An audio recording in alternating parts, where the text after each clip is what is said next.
The Guardian Angel Prayer. Angel of God, my guardian dear, to whom God's love commits me here.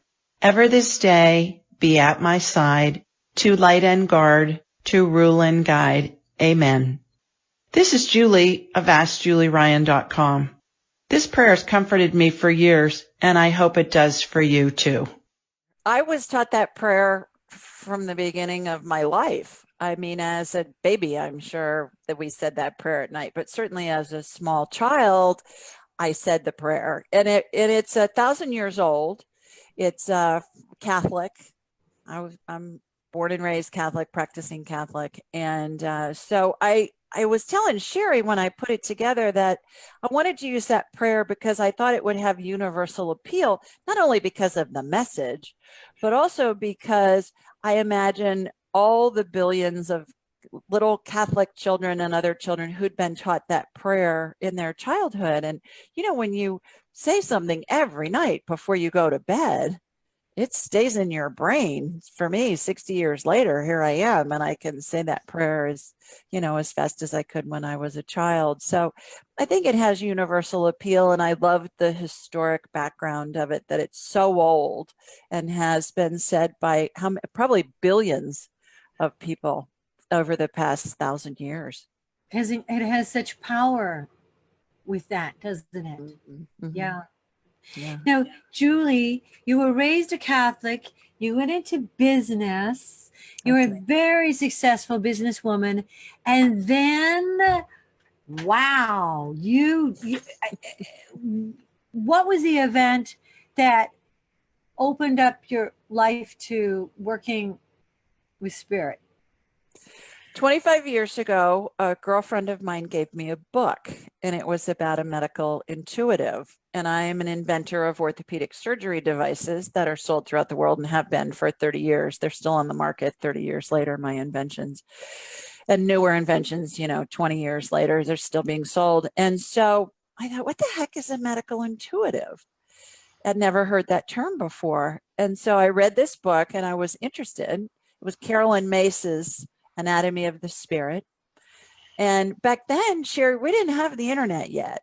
So I went to a Barnes and Noble. I went to a bookstore. Wow. To see if there was anything else that was remotely connected to this so I could learn more. And there was a book that have you ever been in a bookstore, in a library, and a book just kind of seems to catch your attention? Oh, yeah. In fact, we've talked about that 3 times today. Someone's talking about a book that Right.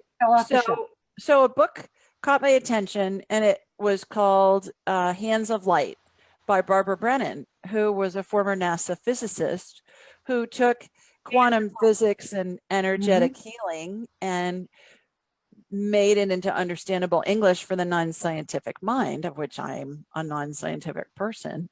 And I read that and I thought, oh my gosh, really? If these people can help facilitate healing with energy, how fascinating is that? I mean, on the humanoid side, here I am inventing products to help people heal faster from surgery, better, quicker, more completely.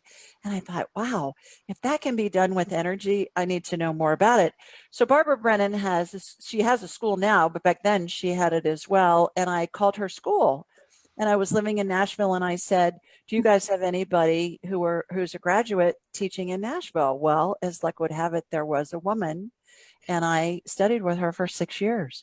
I paid as much money to learn how to do this stuff, Sherry, as I would to have put myself through medical school. What a commitment. Yep. Over 6 years. What a commitment you made. Now, did you feel, Julie, and we never really talked about this before, and we're good friends, but I'm curious to know, did your life shift when you started on this path? Over time, probably. One of the questions I was asked last night on Coast to Coast was, what did your family think of this when you first got into this? Were they thinking you'd lost your mind, or were they running for the hills, or what was happening? And I said they were apprehensive for years, some of them. My son certainly was very small when I started doing this. He was 2, just turned 3. So he's used to it because he's been used to it his whole life. Same with my husband, because I've been doing it so long. And they were my first guinea pigs. I practiced on them. But other family members didn't buy it until they needed me for something, and they asked me to either scan them medically or scan a friend who was medical. My brother's a great example. I just was talking to him about a half an hour ago, and he's a character. He's just hilarious. And he used to give me a hard time about my woo-woo stuff. But then a friend of his had a stroke, and I was in Alabama, he was in Ohio, and he called me and he said, Tim, his friend, had had a stroke. He says he's on the table in the operating room. Do your thing. And so I did. I scanned his friend, Tim, who I'd known my whole life. And I can, when somebody's in the operating room or anywhere, I can do what's called non-local reality. So I can be in that operating room, you know, in spirit, and see what's going on. I can tell you how many surgeons are in the room. I can tell you where they are in the operating procedure, you know, in the operative procedure, all of that.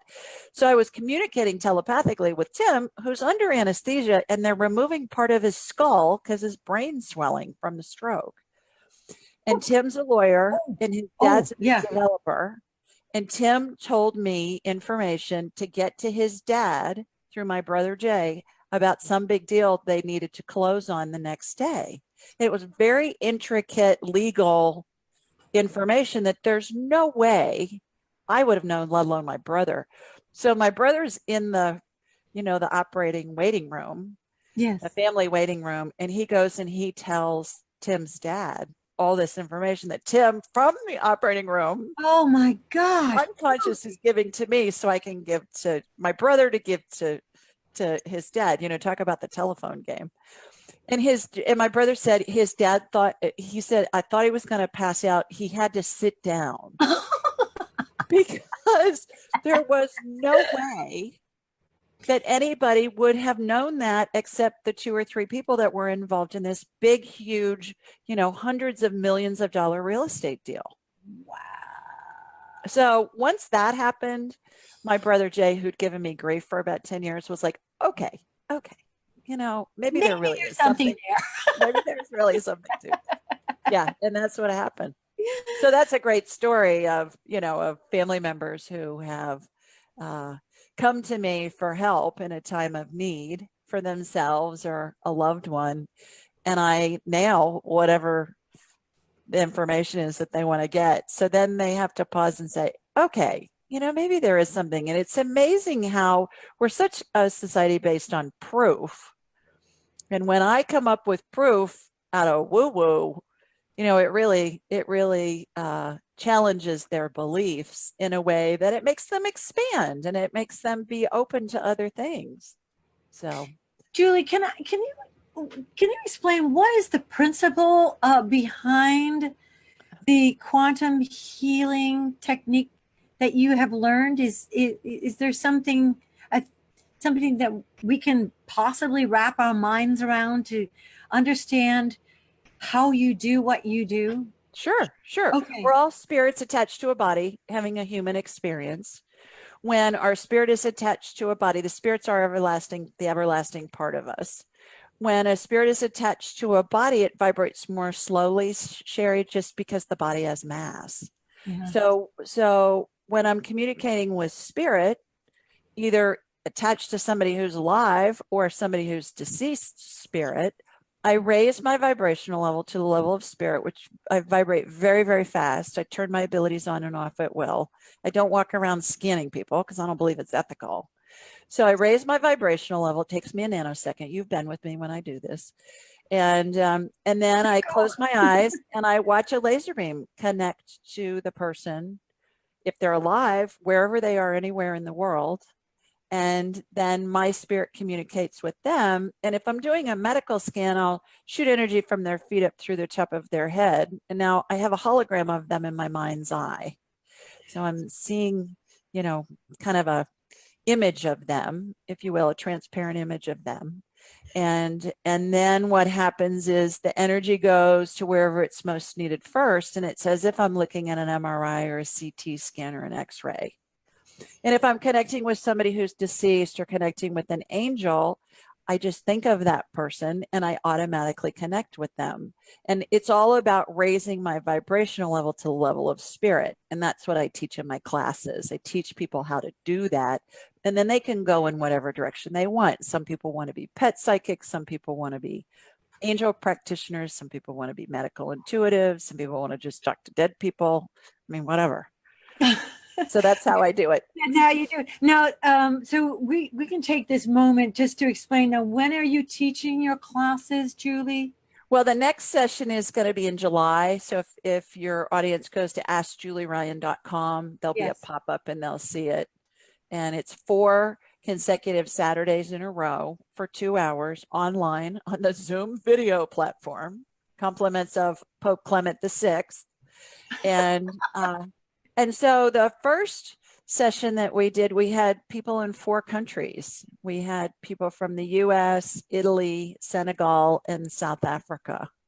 And then the second session I just finished last Saturday, and those were all Americans. But I believe, and I already have people starting to sign up for the July class. Sure.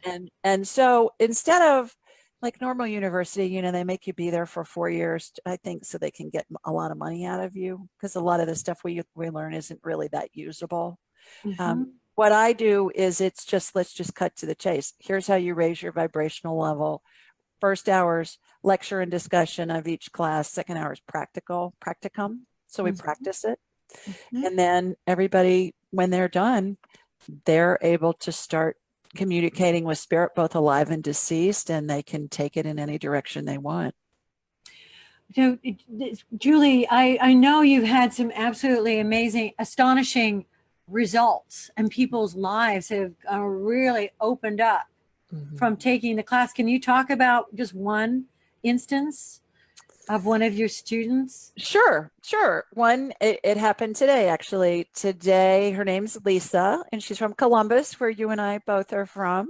And by the way, everybody, we figured out our paths were crossing as children when we met a couple of years ago. So how wild is that in Columbus, Ohio? I was swimming in the community pool in Worthington, where Julie was swimming, right? I mean, how cool is that? At the same time. But Julie, we hadn't met yet, but we were destined, obviously. No, but when we met, it was like, oh, girl. I know, like I've known you all my life, because I guess I'm so fortunate. I'm just probably many lifetimes. I hope so. I hope we've had this connection many times. I have a feeling we have. Do you have a copy of your book there with you, darling? I do. I can grab one real fast. Mine, because I have it behind the screen here, and I can get it. I really want to. I mean, in this last 14 minutes, this book, Angelic Attendants. I am so proud that this book is now on the planet and ready for people to read. And Julie, can you want to talk about the inspiration for it? Sure. Would you mind? Okay. Sure. Yeah, it's available in everywhere you get books. It's even the libraries. I worked very diligently to make it available both in public libraries and in university libraries. And it's available in paperback, digital, and also audiobook formats. Nice. So if you go to askjulieryan.com, you can connect to wherever, Amazon, Barnes and Noble, Apple Books, whatever. The inspiration was when my mother was dying in 2002. I was with her, as was the family, and I had started studying this medical, intuitive, and psychic stuff. And so I was starting to witness things unfolding in the spirit world as my mother was dying. And she was in Columbus. I live in Birmingham, Alabama. We drove through the night to get to her. And I was seeing angels surround her and deceased loved ones. And as she got closer and closer to death, the configuration of the angels and deceased loved ones was changing.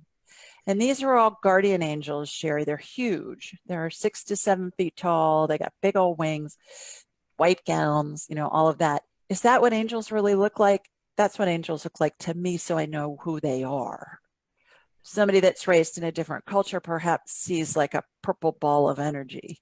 I mean, it's whatever. But that's how they appear to me. 12 years of Catholic schools. That's what angels look like in the way that I was raised. Yeah. So I witnessed these phases. And at my mother's funeral, there's a prayer said at the end of every Catholic funeral called In Paradisum. And it's Latin, and it talks about your loved ones and the angels will greet you and lead you into paradise. And I thought, holy moly, that's what I saw happening. So when I researched where that prayer originated, what I learned was it originated in the 5th century as a Gregorian chant. And I have to believe that from the beginning of time, people have been able to see these phases. And perhaps it took till the 5th century till somebody really wrote something down about it. And where were some of the most learned men? In monasteries, right? Because as a culture, as a people, we've been illiterate until really very recently throughout history. Mm-hmm. And so everybody goes through the 12 phases of transition, whether it happens instantly, like in a homicide or a suicide or an instant death in an accident or something, or it can take days, weeks, months, sometimes even years for it to unfold. So the book, Angelic Attendants, what really happens as we transition from this life into the next, is about that sequence of events that we all go through. And it has lots of stories in it about families with whom I've worked. And so the book's very heartwarming. It's short. It's an easy read. And the funny thing, Sherry, is it's now being used in Sunday school classes in churches around the country. Come on. Yeah, Wow. I know, which is amazing. Julie, that's just awesome. I'd have to interject the reason why this book is so important. And I do want you to talk about the Pope for a second, because Okay. bring in the Pope, because the Pope, we are so fear death.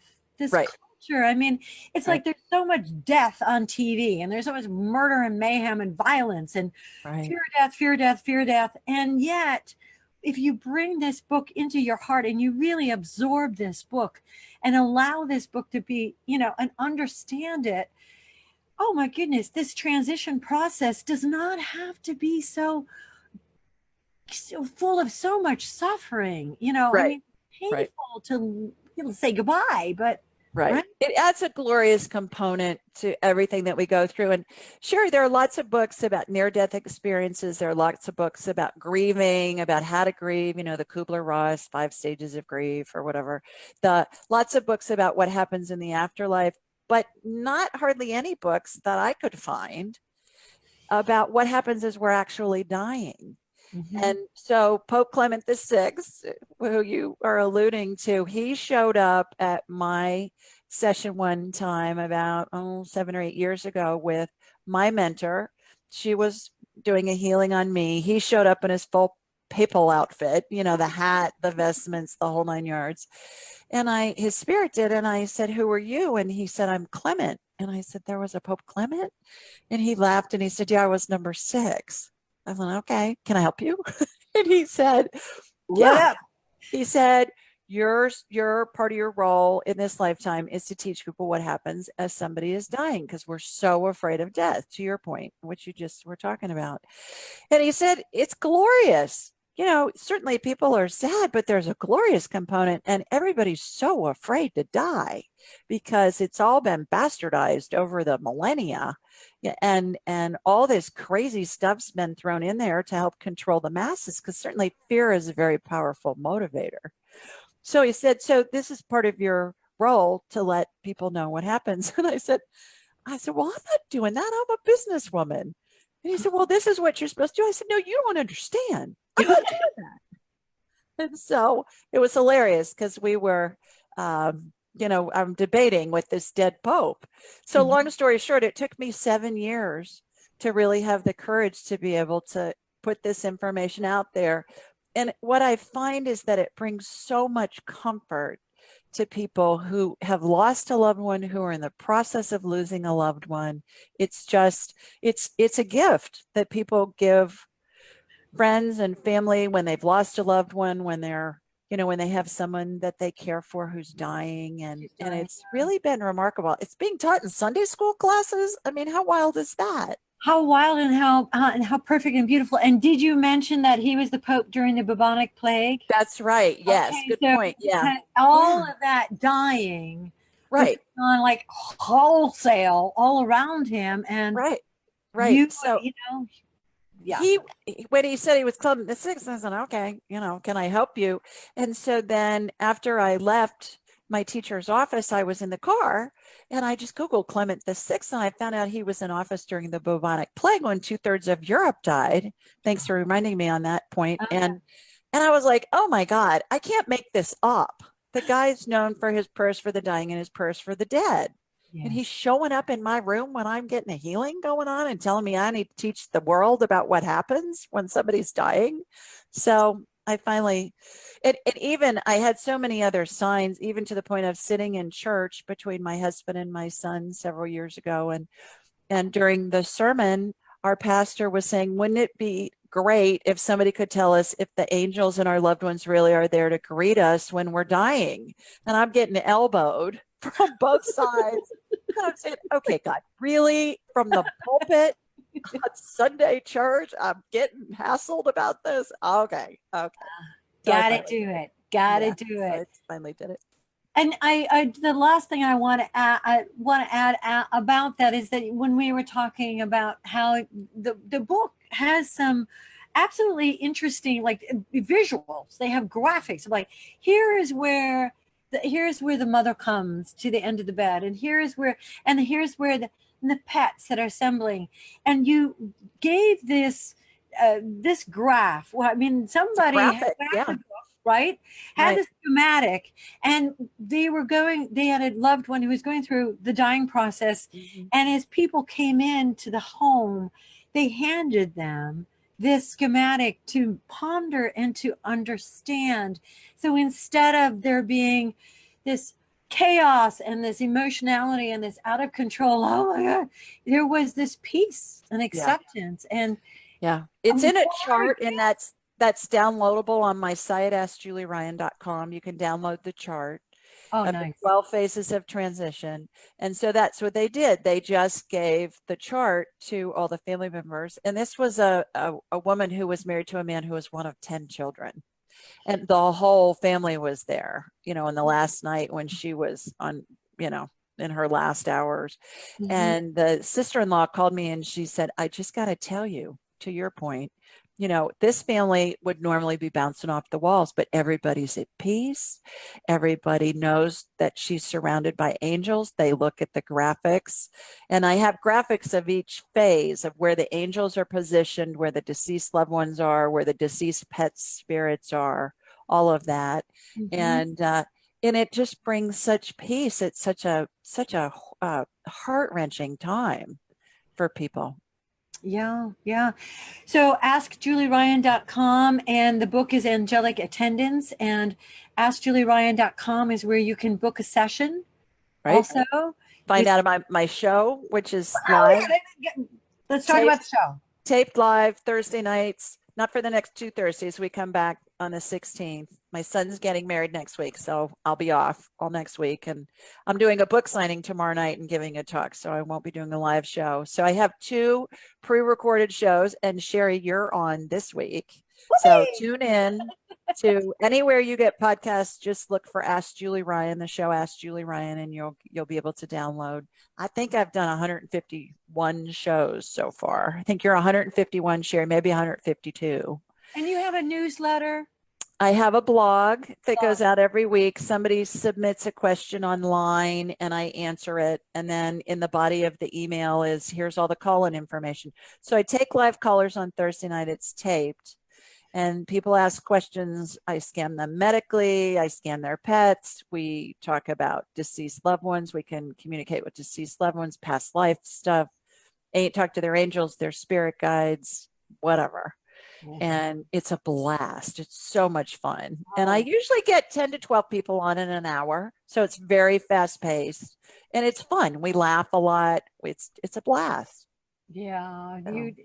Julie, it's just What a gift. What a gift you are to the planet. Thank you No. so much, my darling, really. Wow. For more free angel prayers, simply enable my angel prayer on your Alexa. If you don't have an Alexa device, no worries. You can go to myangelprayer.com for easy peasy directions on uploading Alexa and My Angel Prayer onto your smartphone. My Angel Prayer. It takes less than a minute to shift your entire day.